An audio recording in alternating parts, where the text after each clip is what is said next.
But it ain't about how hard you hit. It's about how hard you can get hit and keep moving forward. Bill Higgins has seen the highest highs and the lowest lows, but he's faced it all with a never quit attitude. You might as well strike out swinging, because you ain't going to hit a home run if you don't swing, and you're not even going to have a chance at it if you don't step up to the plate. He wants to help you overcome whatever adversity you are dealing with in your own life. There are no limits to what your dreams can be. By sharing stories of redemption and strategies on living the best life you can live. Are you looking for some motivation and inspiration to get you on the path to success? Quitting is a learned behavior, not a natural behavior. Our natural instinct is to not quit. But we learn to quit because people talk us out of our dreams. You've come to the right place. These are the Comeback Chronicles.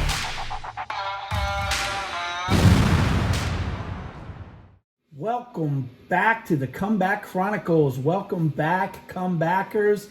Welcome back, never quitters. It is Wrestlemania weekend. Wrestlemania weekend, guys. That is an exciting time for me. So I don't know how many of my listeners out there are wrestling fans, but I hope even those that aren't wrestling fans will bear with me through this podcast as I talk a little bit about wrestling. But eventually I'll tie this into how this will help you on your comeback journey, how this will help you live the best life that you can live. So the last podcast that I did, I talked about how baseball cards have been a big part of my life and always bring back that feeling, that nostalgia. It brings me good feelings, kind of brings me to a happy place. And, it's a nice pick-me-up every year when it comes time to buy that pack of baseball cards. Wrestling has that same effect on me.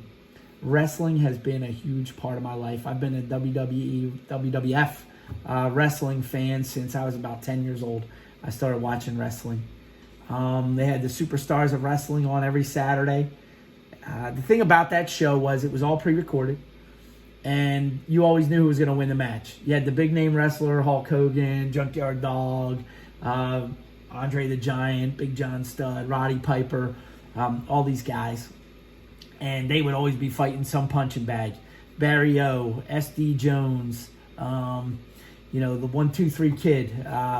Actually, he wasn't really a punching bag. He came along much later. But there was just always these big... Tiger Chung Lee, that was always a big one they would beat up on.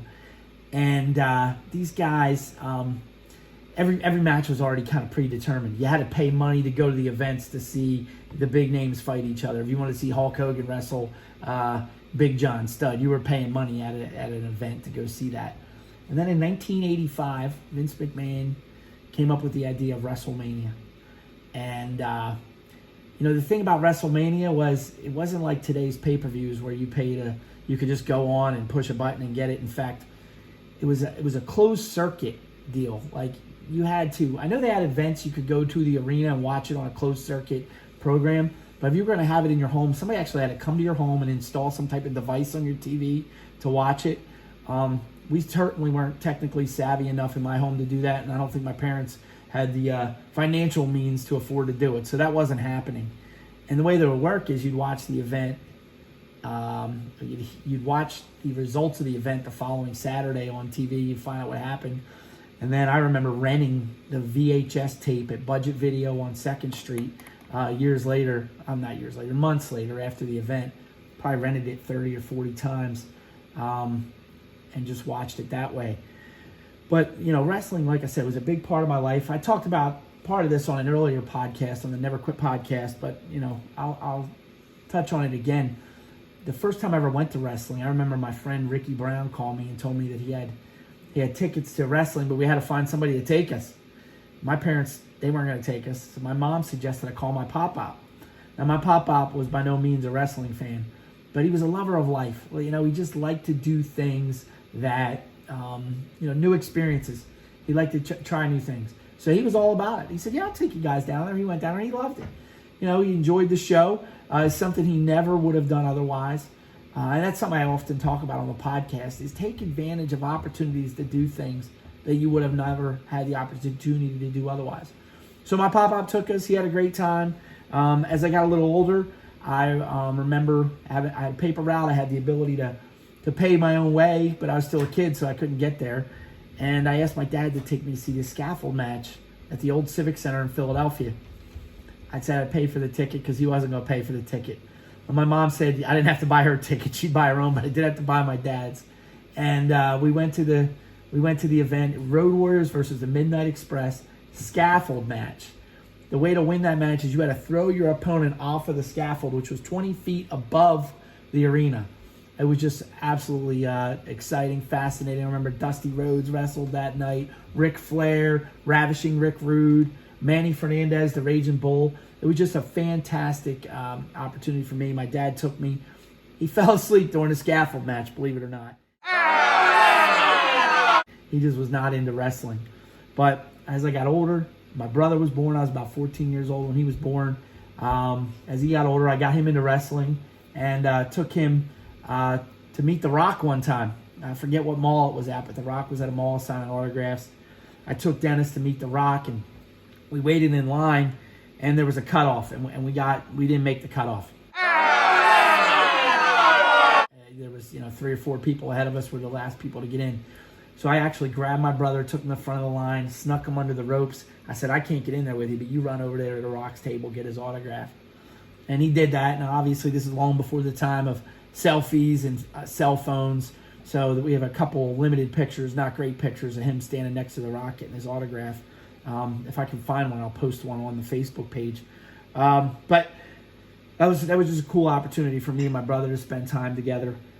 As we got older, me and my brother went to wrestling shows. I took him, and when WrestleMania was in New York City a couple years ago, me and Amy went with Dennis and Marissa. Karina was Marissa was pregnant with Karina at the time. I remember that. We walked around, and she was a good sport about it, but we had a good time there. And then the next year, right after Karina was born, I'd say, we went to New Orleans to see WrestleMania in New Orleans. And, so we were there when Brock Lesnar broke the Undertaker's streak at WrestleMania. That was a huge event. We had a great time. So just brings back a lot of good memories. I know my cousin Nicole, her and her husband Jim, they're big fans of the podcast. Every time I see Nicole, she reminds me that she's a never quitter.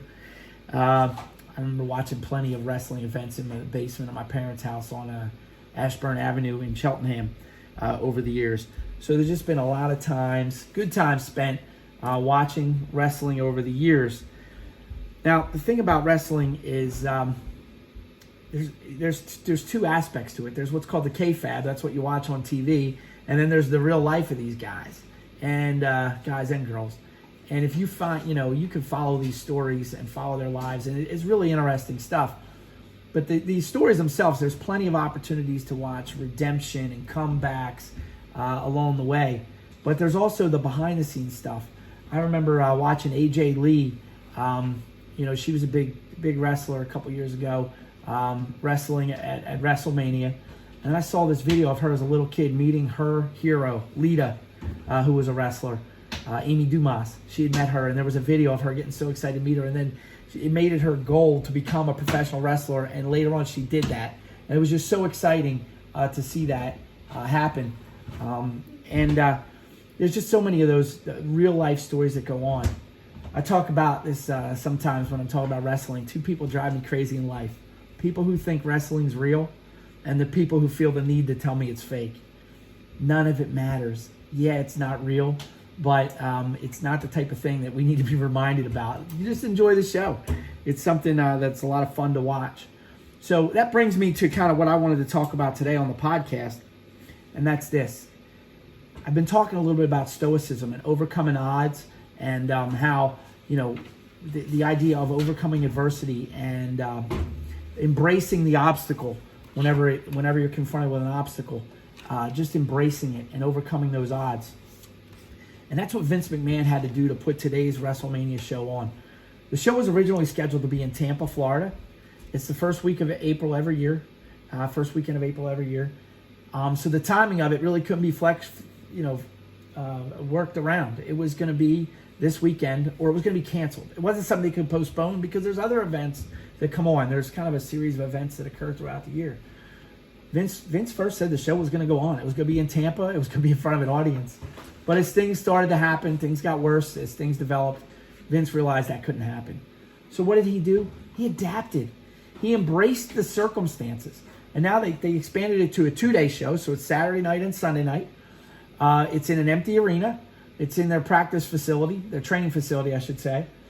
And I went on the website. Amy and I were looking on the website last night, and Vince is selling merchandise related to WrestleMania. There's a T-shirt that says, "I wasn't there. I wasn't there." You know, you always see those concert shirts that "I was there" and has the date and time of the event. You know, Vince is selling shirts that have the date, time of the event and say, "I wasn't there."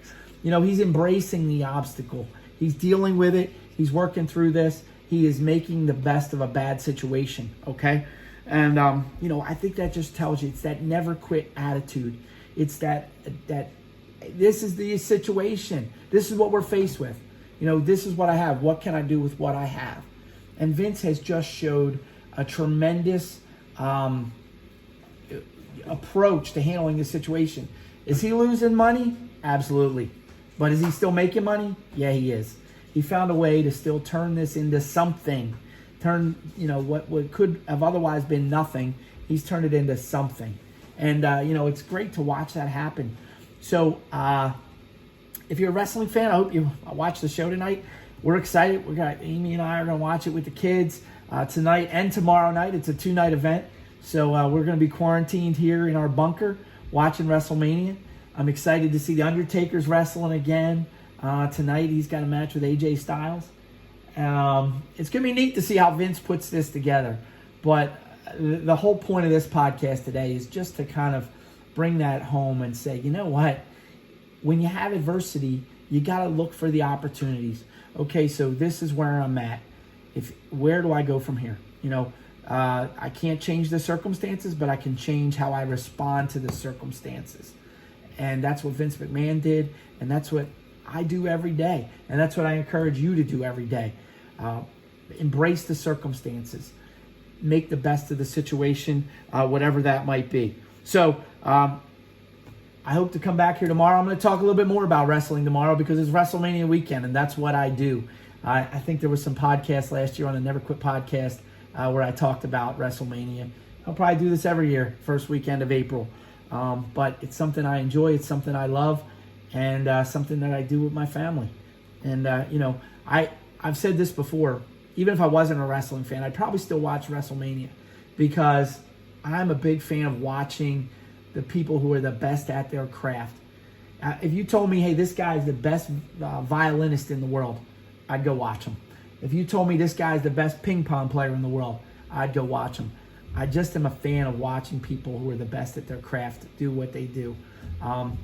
Those kind of things inspire me. And as I try to grow this podcast, I try to listen to other podcasts and people who are really good at what they're doing and try to borrow from them as I develop this. I'm in sales now, and I listen to the best salesmen. I listen to how they present how do they handle their craft. You know, learn from the best.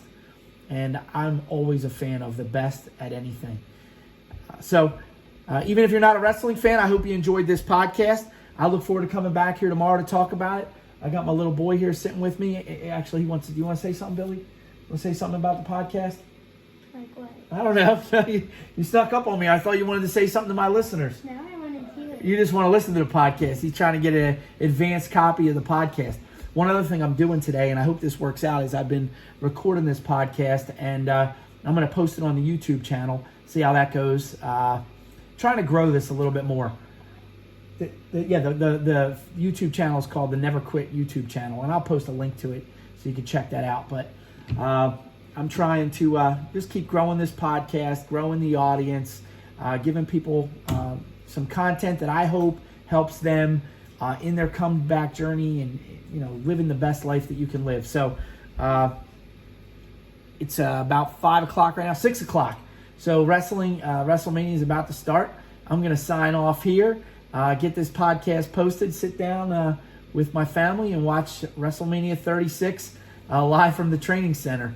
And I'll have, hopefully I'll put another podcast out tomorrow talking about the show. In the meantime, Never surrender, never give up, never quit. Tomorrow isn't promised, but today is. You need to get out there and make the very best of it. Your best days lie ahead of you.